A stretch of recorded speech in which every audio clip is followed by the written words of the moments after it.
New Zealand has such a culture of get harden up, get over it. Like, your problems aren't even that bad, because that's one thing I had a family member say to me, like, what have you got to be, like, your life is good? And I know my life is perfect. Like, I'm privileged to be where I am and what I've got, but that doesn't stop the way you're put together and like the way your brain is wired. I wish I could be like, girlfriend, we're good. It just does not work like that.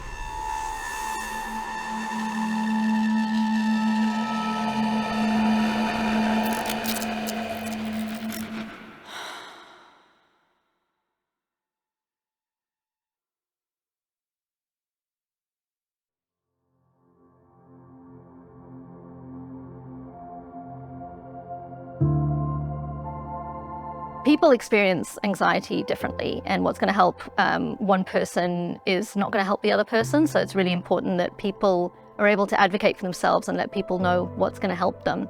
My mother, she's very cute. When I call her and tell her over the phone, she says, son, I don't understand what it is. She said, do you want to come home?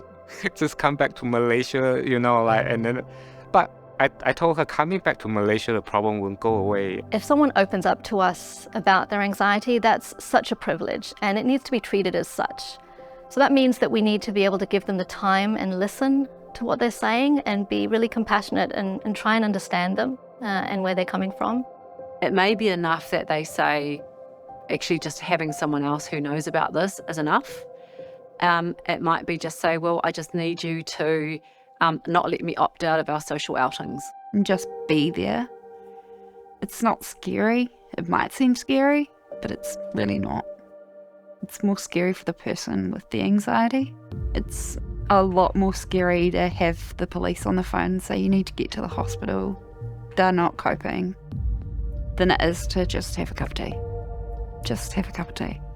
Sometimes the temptation might be to reassure them and say, oh, that doesn't sound that bad, or I've got a friend who struggles with that. But that sort of response actually isn't helpful. It just tells the person that you're not someone who can sit with them in their distress and that you can't handle their anxiety. Just do it better, bro. Just do it, man. You'll be all right. Who cares, man? Don't be anxious. Just go do it. It's like, shut up. Better things to say if a person discloses to you that they struggle with anxiety would be, that sounds really tough. I'm sorry, I didn't know you were struggling with that. Tell me more about it. What can I do to help? If someone is feeling anxious, they feel well supported by their friends and family.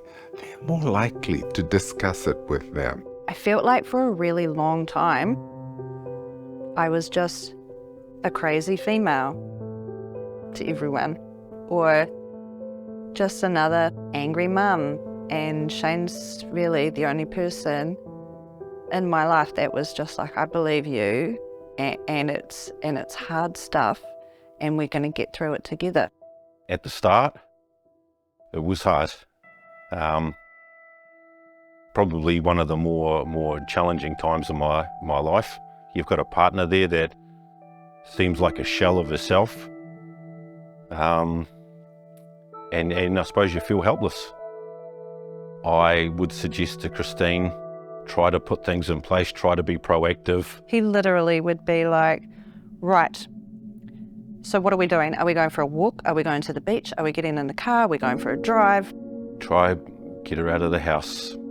Let her go have a shower or have some alone time. I don't know, we figure out what works for her and go from there.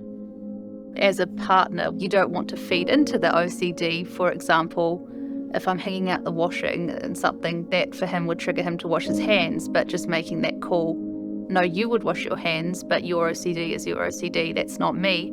So I'm making the decision not to wash my hands, and these are the reasons why. It's just very hard.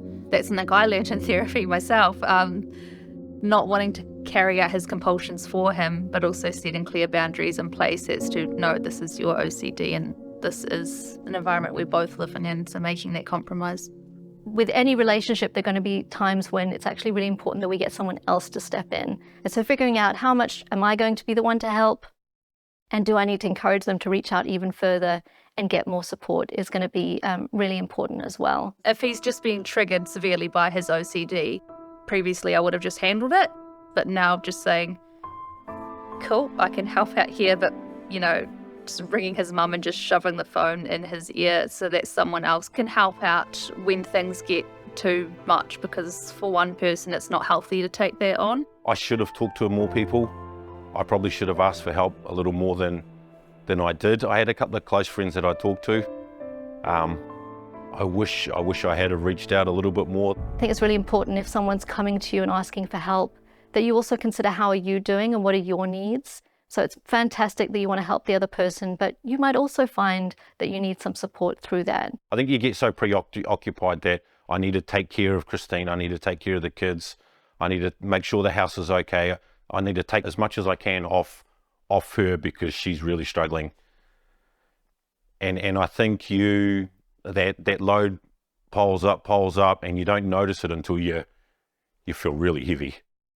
Don't you ways about, I'm extremely, lucky to have the support around me that I do. I think about people out there who have the same thoughts as me, have the same, internal terror going on, and they don't have anyone. Some of us are just unfortunately more likely to be in situations where we don't have that support, where we haven't had it in the past, and maybe because of past experiences, we experience anxiety more.